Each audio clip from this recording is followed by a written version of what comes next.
Hola, buenas tardes a todos, para que nadie se sienta mal, que sí, hay que saludar a fulano, a sutano, saludos a todos, a la iglesia en general y aquellos que por alguna causa les llegue este video, bueno, pues saludos desde aquí la familia y bendiciones.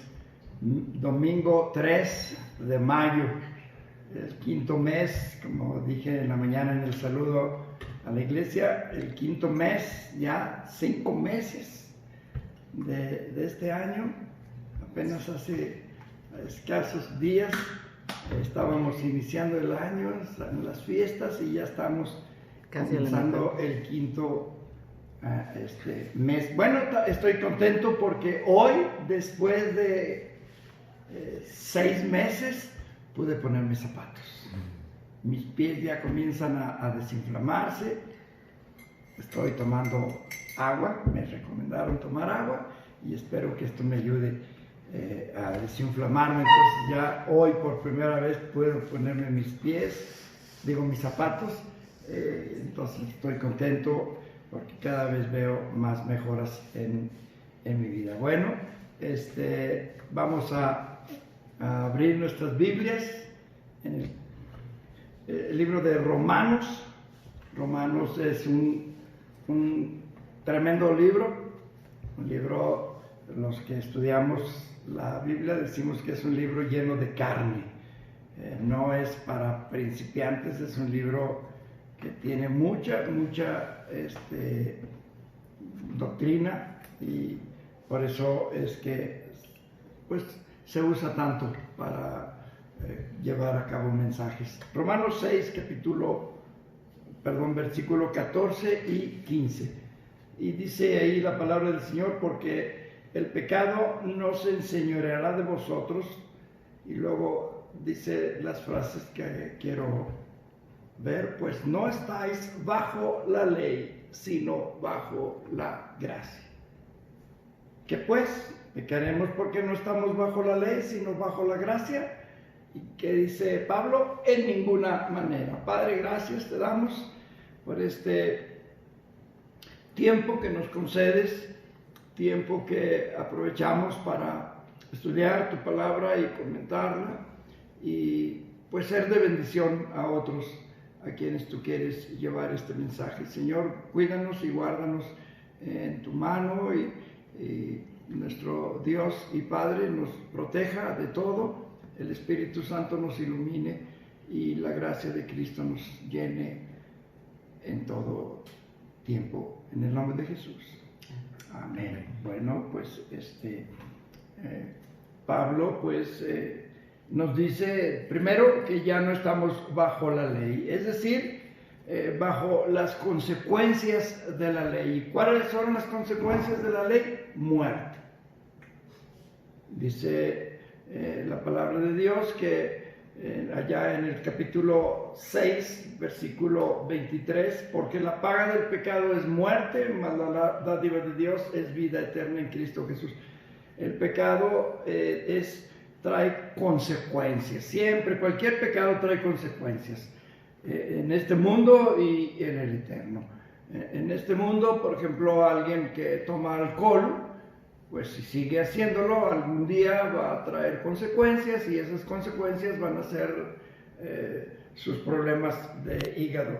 Hay personas que piensan que por haber aceptado a Cristo las consecuencias se van a acabar y las consecuencias no se acaban, ahí están. Si yo hago algo, por ejemplo, toma mucho refresco y verás que también a la larga también vamos a tener consecuencias. En fin, la persona que come mucho trae consecuencias, pero lo terrible de la ley era la consecuencia eterna, muerte. La segunda muerte que nos habla Apocalipsis. Una persona que muere en sus delitos, en sus pecados, finalmente tendrá el pago final. Por eso dice Pablo, ya no estamos bajo la ley. Y la segunda parte dice, sino bajo la gracia. Es decir, bajo las consecuencias de la gracia. ¿Y cuáles son las consecuencias de la gracia? El perdón del pecado. El pecado en general. Entonces, Pablo, haciendo una observación, nos hace ver que ya nosotros no estamos como en el Antiguo Testamento, que tenían que estar llevando a cabo los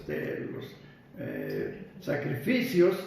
Dice la Biblia que nunca pueden acabar con el pecado, jamás, pero el sacrificio de Cristo, que es la gracia, la palabra gracia significa un don no merecido. Cuando tú recibes algo que no mereces, es por gracia. Un sueldo es porque trabajaste, aunque sea muy grande, finalmente es porque tú trabajaste y te ganaste ese sueldo. Asimismo, la gracia es algo que no merecemos. ¿Por qué? Porque somos pecadores, pero bueno, pues gracias a Dios que Él nos limpió de todo. Y se hace una pregunta, me imagino yo que alguien le ha de haber hecho alguna reclamación. Bueno, ¿cómo? Entonces ya podemos hacer lo que sea, porque yo he escuchado mucha gente que defiende de que se pierde la salvación. Dicen, es que ¿cómo es posible? Entonces puedes hacer lo que quieras.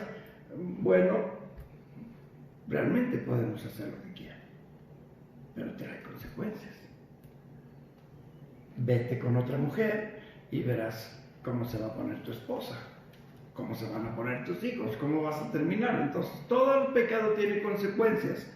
Pero Pablo dice muy, muy claramente, en ninguna manera. Es decir, no porque ya Cristo pagó por todo el Antiguo Testamento, estamos ya libres. Y quiero decirte que Dios es el mismo.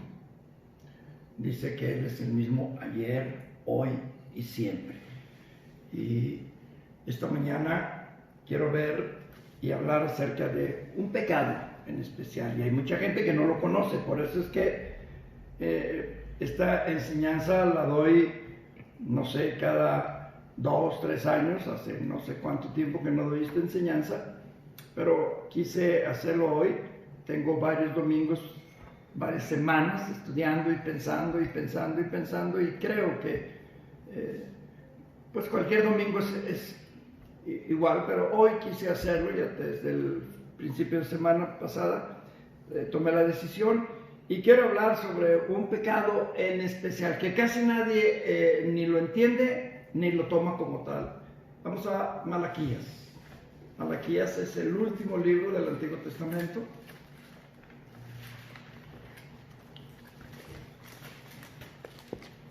La mayoría de los que conocen la Biblia ya saben de qué vamos a hablar.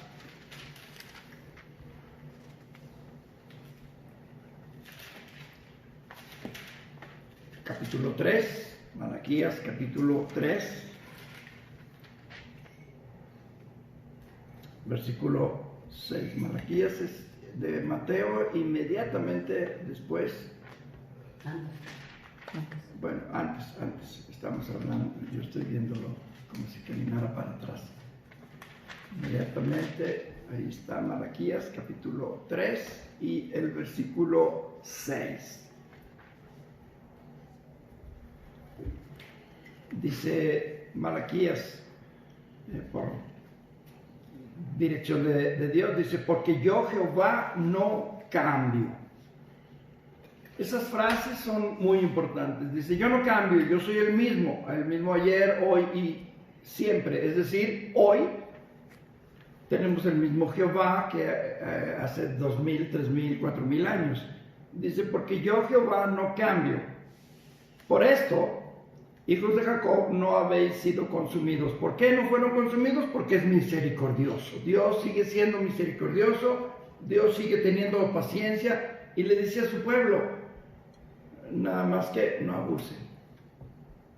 Desde los días de vuestros padres os habéis apartado de mis leyes y no las guardasteis. Y está hablando de todas sus leyes en general. Volveos a mí y yo me volveré a vosotros, ha dicho Jehová de los ejércitos. mas dijiste, ¿en qué hemos de volvernos? Y Dios hace una pregunta, ¿robará el hombre a Dios? Pues vosotros me habéis robado. Y dijiste, ¿en qué te hemos robado? Y dice Dios, en vuestros diezmos y ofrendas.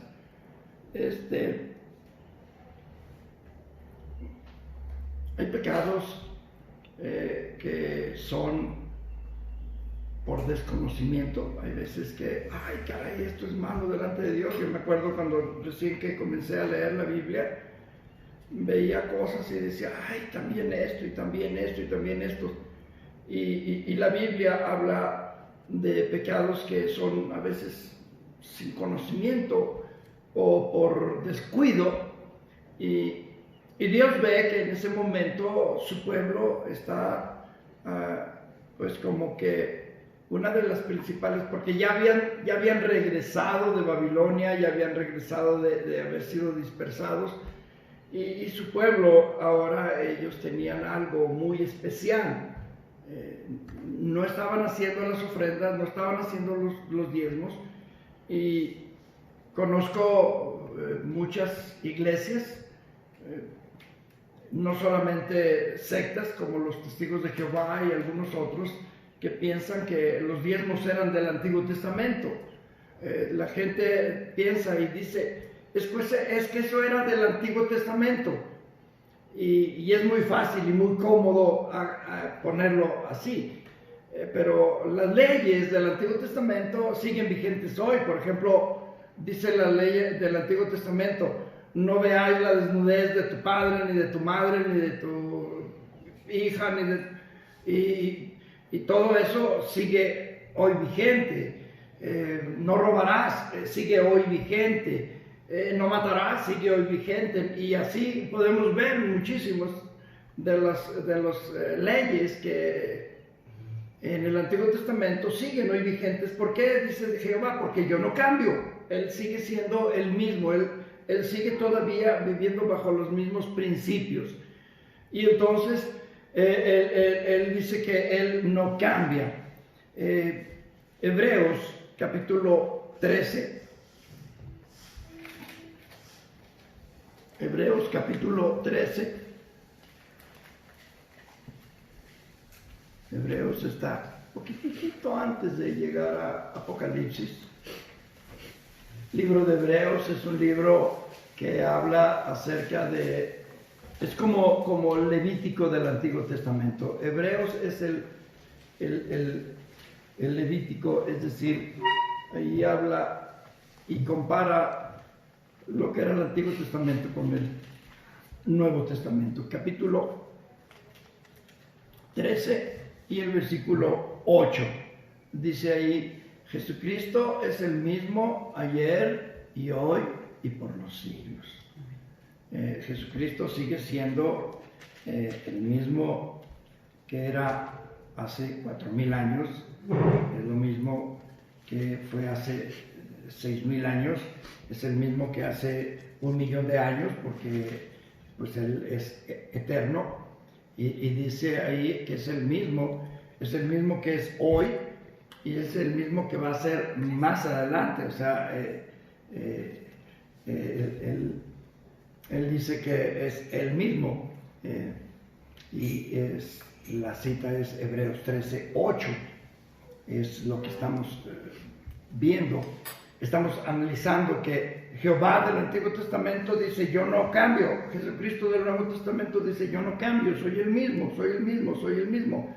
Por eso es que vemos que aunque estamos bajo la gracia, eso no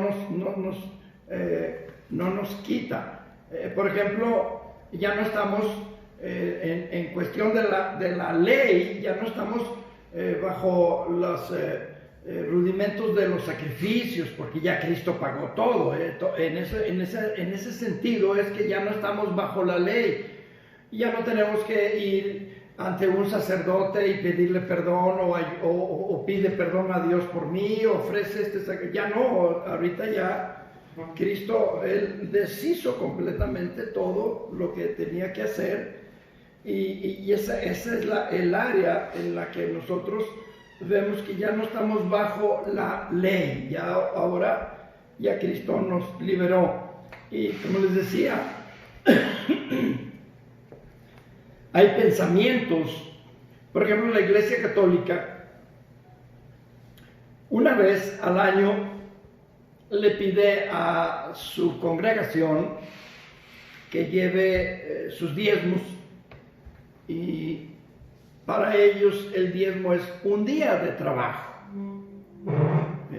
Recuerdo que esa era la enseñanza que yo tenía, que las personas llevaran como una ofrenda especial, es casi al final de año me parece, no recuerdo bien las fechas, pero sé que hay un día que ellos, o un mes, no sé, que la gente toma un día de salario. Si yo gano 1,000 pesos diarios, entonces ese es mi diezmo. Y si tú le das a Hacienda el día de un salario por tus impuestos, te va a decir que no es así. No es así. La Hacienda tiene bien hechos sus impuestos, son en diferentes, según lo que ganas, tú tienes que pagar tus diezmos y digo tus impuestos, y así es. Y la ley de Dios, no como ley de Moisés, sino como algo que Él ha instituido, ha dejado un 10% y dice Él, yo no cambio. Esta tarde quiero primeramente pues exhortar a la iglesia, porque dentro de la iglesia hay quienes no lo hacen.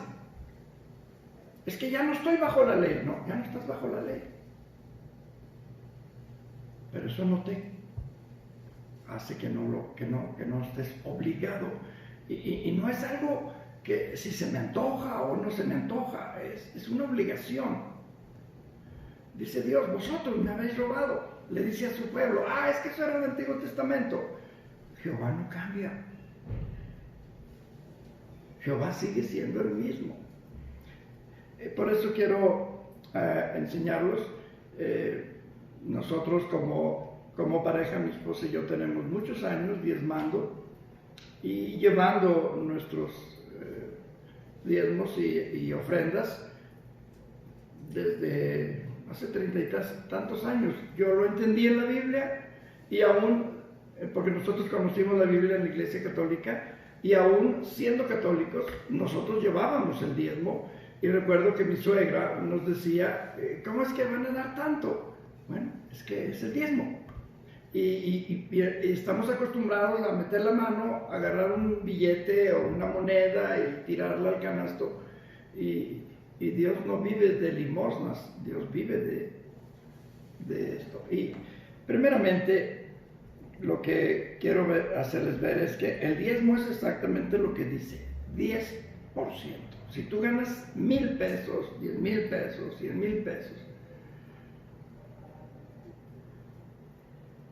hay personas que comienzan cuando llegan a la iglesia y ganan 1,000 pesos y se les hace fácil, pues son 100 pesos, pero esa persona va siendo prosperada porque vamos a ver que Dios bendice, y al rato, al pasar el tiempo, ya no gana 1,000 pesos, ahora gana 20 o 30 o 50, 1,000 pesos, y dice, no, ¿cómo voy a dar tanto? Bueno, pues entonces deja de ganar tanto y vete otra vez a lo poquito. Y yo he platicado con gente, no, es que no puede ser posible. Y te lo digo que yo lo pensaba, no ahora que soy pastor, porque has de decir, no, es que ahora que eres pastor tú quieres el dinero. No, yo no lo quiero el dinero realmente. Yo tengo mi sueldo, vivo de ese sueldo y no ando el diezmo, ahí está, en la iglesia. Y cada mes, aún ahorita que estamos en casa, nosotros tenemos, bueno, yo tengo un lugar donde voy almacenando los ingresos. Por eso es que me doy cuenta de que yo antes no veía nada de los ingresos, ahora pues me estoy dando cuenta de que hay muchísima iglesia que no diezma. Tristemente me estoy dando cuenta porque no lo veo reflejado. Ahora sí, yo estoy viendo los ingresos y digo, y me da pena porque yo no lo sabía y yo era más feliz. Ahora que lo sé, como que me siento más incómodo. Por eso es que estoy dando esta enseñanza, porque veo que hay hermanos, muchos, que han dejado de diezmar o que no están diezmando, no sé cuál sea la palabra. Yo se los he dicho que si ustedes necesitan, yo paso a sus casas, y si no, les he dado una cuenta donde lo puedan depositar. Pero en fin, sigamos. El diezmo es diezmo, 10%. ¿De qué? De todo. Tú ganas un sueldo, pero aparte vendes vasijas, el diezmo. Y aparte lavas carros, el diezmo. Y aparte tienes este ingreso, el diezmo. Ese es el diezmo. Dios les decía, de sus bueyes, de sus becerros, de su campo, de lo que fuera, trae tus diezmos. Aparte pedía primicias, y aparte pedía, había una hermanita en la iglesia que me encantaba, que cada año me llevaba las primeras naranjas, las primeras esto. Pastor, le traigo esto, mira, apenas estamos recogiendo de mi árbol, y me llevaba las primicias, que era la primera cosecha. De ahí sacaban y llevaban al altar. Pero bueno,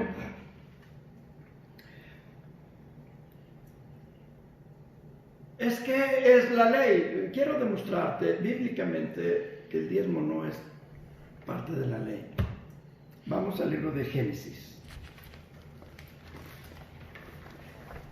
el capítulo 14, libro de Génesis y el capítulo 14. Acuérdate que que la ley viene en el capítulo 20 del libro de Éxodo, es decir, muchos años adelante de esto que vamos a ver.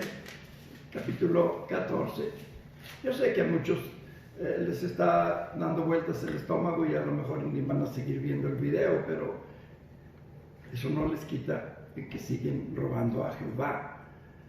Dice ahí versículo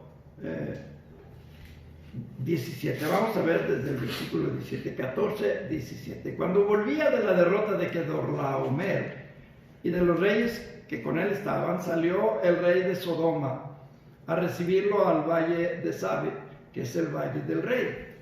Entonces Melquisedec, rey de Salem y sacerdote del Dios Altísimo, sacó pan y vino. Y le bendijo diciendo: bendito sea Abraham del Dios Altísimo, creador de los cielos y de la tierra, hablando de el Dios que es verdadero. Y bendito sea el Dios Altísimo que entregó a tus enemigos en tu mano. ¿De qué está hablando aquí? Bueno, había sido tomado cautivo Lot, su sobrino, y habían sido llevadas sus mujeres, sus pertenencias y las de todo el pueblo. Entonces Abraham fue y liberó a Lot, ganó la guerra, acabó con el dominio de este hombre que tenía ya 14 años oprimiendo a estos pueblos, y fue Abraham y destruyó a estos reyes, porque eran varios reyes, y se regresó con el botín, hizo cuentas del botín, sacó números en su calculadora y vio que había hecho una enorme conquista. Y dice ahí, versículo 20, y le dio a Abraham los diezmos de todo. Eso es como termina el versículo 20. Dice Jesucristo: no se te olvide quién ganó la guerra, bendito sea el Dios Altísimo que entregó tus enemigos en tu mano. ¿Quién entregó los enemigos? Melquisedec le dice: fue Dios el que te dio la victoria, es Dios el que te da las capacidades para poder tener ese sueldo, es Dios el que te da la inteligencia. Porque si tú eres un pianista y te quedas sin dedos, qué triste, ya no vas a poder tocar el piano. Entonces, ¿quién te dio esos dedos? Dios. ¿Quién te dio la inteligencia? Dios. Entonces Dios dice: soy yo quien te dio todo lo que tú tienes. Y dice: y le dio a Abraham los diezmos de todo. Quizá en otra ocasión podamos hacerlo, ya lo hemos hecho algunas veces, pero Melquisedec es, y al final si quieren lo vemos, Melquisedec es Jesucristo. Melquisedec no es un rey cualquiera. El libro de Hebreos nos lo hace ver, capítulo 7 del libro de Hebreos.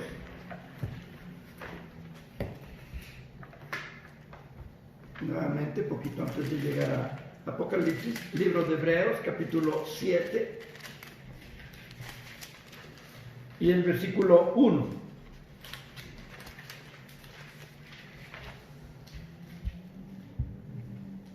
Dice ahí la palabra del Señor, porque este Melquisedec, el capítulo 6 termina hablando de Melquisedec y Pablo nos explica acerca de quién es este. Dice, porque este Melquisedec, rey de Salem, sacerdote del Dios Altísimo, acuérdate que todavía no había sacerdocio, no había todavía rescatado a su pueblo, no había levantado a Leví como la tribu para Jehová, no había puesto a Aarón como sacerdote. Esto es muchísimo antes.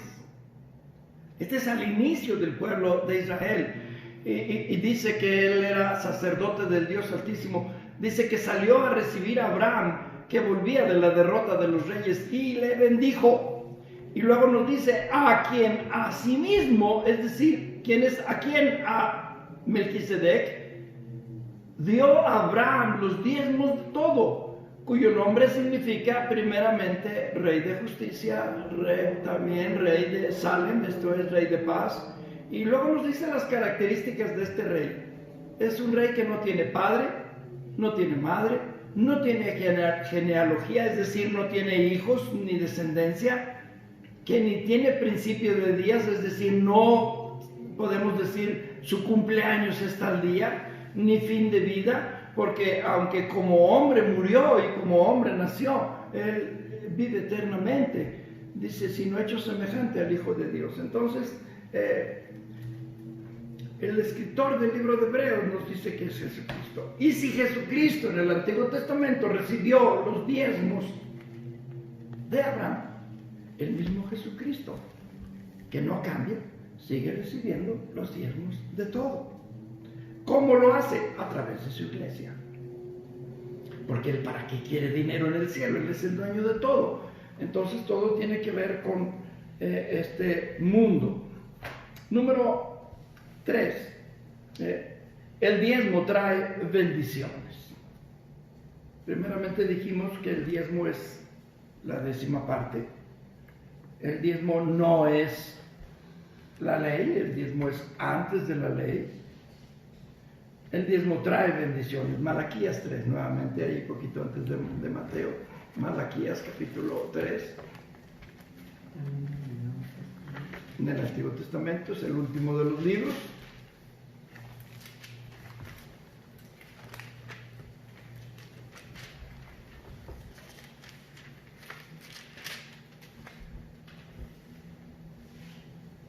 Dice versículo 9, Malaquías 3:9, perdón. Malditos sois con maldición, porque vosotros, la nación toda, me habéis robado. No era propio de un hombre, era propio de toda la nación. Toda la nación ahora se estaba como acomodando, vienen de haber estado en exilio, veían que esa gente en ese pueblo ni diezmaban, ni hacían nada, solamente llevaban de repente algo a sacrificar a sus ídolos y era suficiente, pero Dios dice, ustedes me han robado. Y luego sigue, traer todos los diezmos al alfolí, es decir, a mi casa. Y haya alimento en mi casa.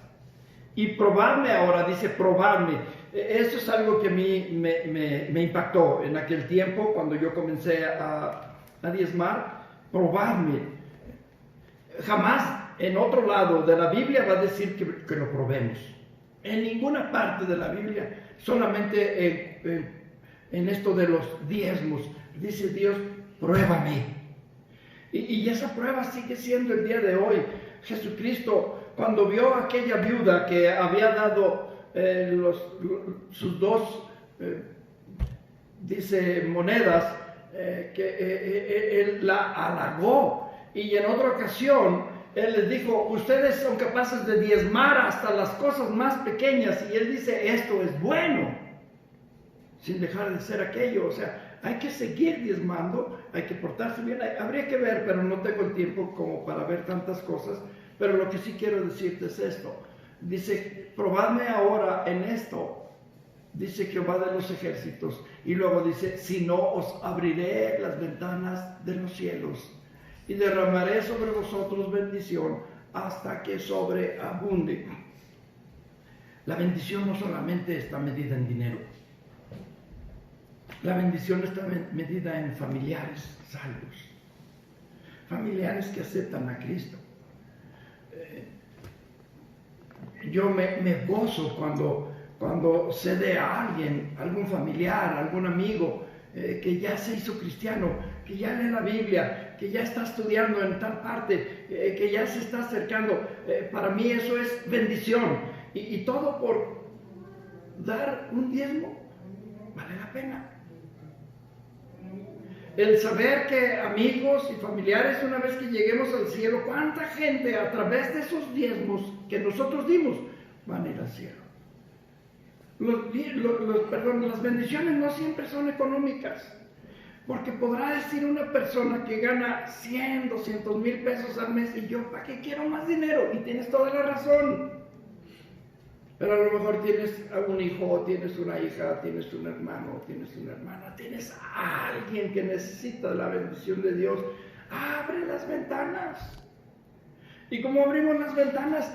Pues a través, dice la Biblia, de nuestros diezmos. Algo tan sencillo y tan difícil, porque dice que el amor al dinero. Hay mucha gente que saca el dinero y, ay, continuamente hago referencia a hermanos que me ayudan en la iglesia y yo les digo, no hombre, tú cóbrame. No, pastor, no es nada, no, aquí está tu paga. El domingo ven y échala al alfolí. ¿Y sabes cuántos lo hacen? Ninguno. Una vez que el dinero está en la bolsa, qué difícil es sacarlo. Es bien difícil. Por eso Dios dice, pruébame, pruébame. Y luego dice, y derramaré sobre vosotros bendición hasta que sobreabunde. Reprenderé también por vosotros al devorador. ¿Quién es el devorador? El diablo. Es el que está llevando a cabo todo este problema en el mundo. Es el diablo. Y la mayoría de la gente, ¿dónde está Dios? Es que el Dios de este mundo es Satanás. Y dice Dios que yo lo va a reprender y no os destruirá el fruto de la tierra. Veremos a gente empobrecer, veremos a gente con dificultades, pero dice que yo voy a reprenderlo para que en tu casa no falte alimento. Ni vuestra vida ni el campo será estéril, dice Jehová de los ejércitos. Y todas las naciones os dirán bienaventurados. ¿Por qué? Porque la gente va a ver, oye, en medio de todo esto, ustedes todavía están muy contentos. Gracias a Dios, sí. Y es una verdadera tragedia, porque conozco mucha gente. Mira, la iglesia no necesita de vender gorditas, no necesita de hacer rifas, no necesita de nada. Si todos los hermanos de la iglesia diezmaran, sería algo impresionante. ¿Sabes tú por qué mormones o por qué adventistas son iglesias tan ricas? Porque los líderes saben lo que cada uno gana. Los líderes de esas iglesias saben bien cuál es el sueldo de cada uno de ellos y cada X tiempo. Mira, hay lugares en donde hasta se ponen en las puertas los nombres de las personas y cuánto ganan y lo que no han dado. No es la manera de actuar, pero conozco iglesias y los adventistas y los mormones, ellos van inclusive a sus casas a cobrar. No es esa la manera.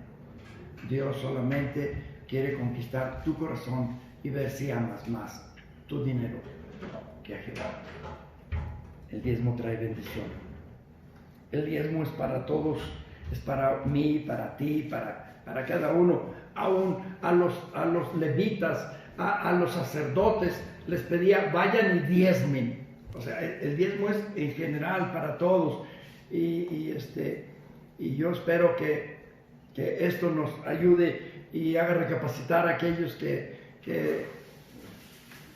piensan que el diezmo es cada vez que voy a la iglesia. No, el diezmo no es cada vez que vas a la iglesia, el diezmo es cada vez que tú ganas. Y si vas a la iglesia cada 6 meses, deberías de llegar con todo tu dinero de 6 meses y depositarlo. Hermano o amigo que me estás viendo, yo en poco tiempo yo me voy de este mundo, 50 años y me voy. Y después, las siguientes generaciones. Un terreno que no se ha podido construir por falta de diezmos. Imagínate, una vez que es, ya ahorita alrededor de nuestro terreno ya comienzan a fincarse. Cuando eso se llene de gente y que nosotros estemos todavía con nuestro terreno ahí sin poderlo levantar, ¿qué va a decir Dios? Les di un terreno y no lo pudieron fincar. ¿Todo por qué? Porque no estamos diezmando todos como debe ser. El diezmo es para todos. Por eso dice Jesucristo, yo soy el mismo ayer. ¿Quién era ayer? Melquisedec. Y vamos otra vez ahí a Hebreos capítulo 3, ya casi termino. No lo apagues todavía, sigan adelante. Hebreos capítulo 7 nuevamente. Me falta un solo punto y terminamos.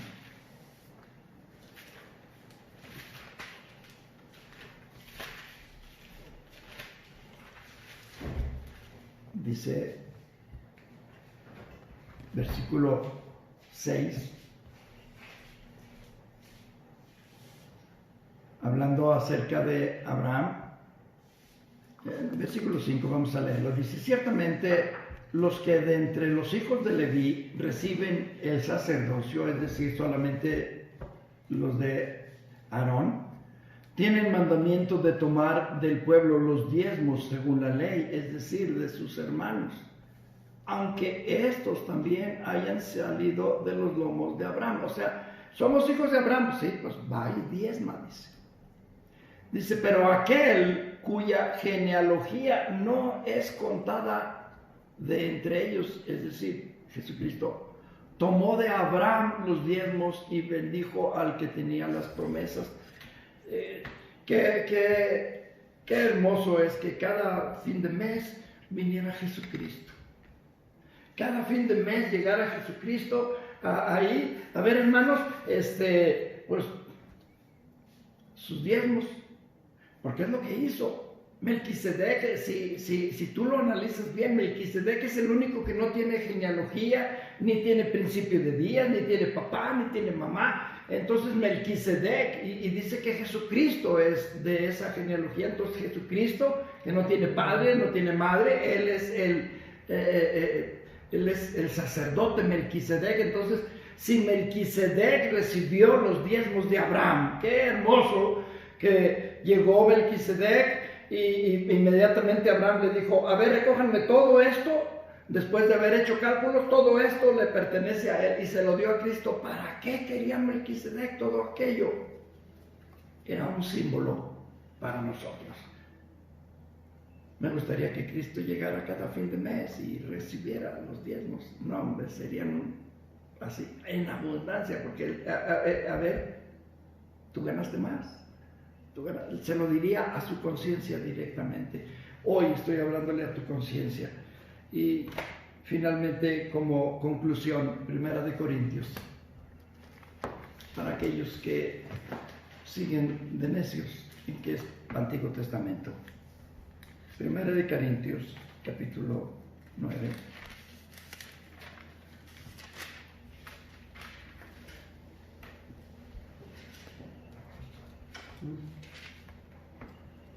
Dice ahí, porque en la ley de Moisés está escrito, 9:9, perdón, 9:9. Porque en la ley de Moisés está escrito, no pondrás bozal al buey que trilla. ¿Tiene Dios cuidado de los bueyes? En la ley de Moisés, él decía que a la hora que metas un buey a trillar la tierra, es decir, cuando llegaban y ya no estaba en la siembra, sino después de haber recolectado, pues estaba lleno de verde, entonces el buey se metía y pues volteaba y veía hierbitas y podía o tenía el permiso de comer mientras iba limpiando la tierra. Y dice Dios, dice aquí el escritor, ¿acaso Dios habrá hecho este escrito por los bueyes? Y fíjate lo que dice, o lo dice enteramente por nosotros, pues por nosotros se escribió. Porque con esperanza de arar el que ara y el que trilla con esperanza de recibir del fruto. Si nosotros sembramos entre vosotros lo espiritual, es gran cosa si segamos de vosotros lo material. Si otros participan de este derecho sobre vosotros, ¿cuánto más nosotros? Pero no hemos usado de este derecho y en fin, ahí el escritor está hablando de que él no les pide. Igualmente les digo yo no necesito del dinero. Dios de algún lado me haría llegar el dinero. Lo que sí te quiero decir es, te estás perdiendo la bendición. Pudiéramos tener más gente trabajando en la iglesia para ir y ganar almas. Pudiéramos tener más gente en la iglesia para hacer cosas, pero no se puede. ¿Por qué? Porque estamos muy limitados.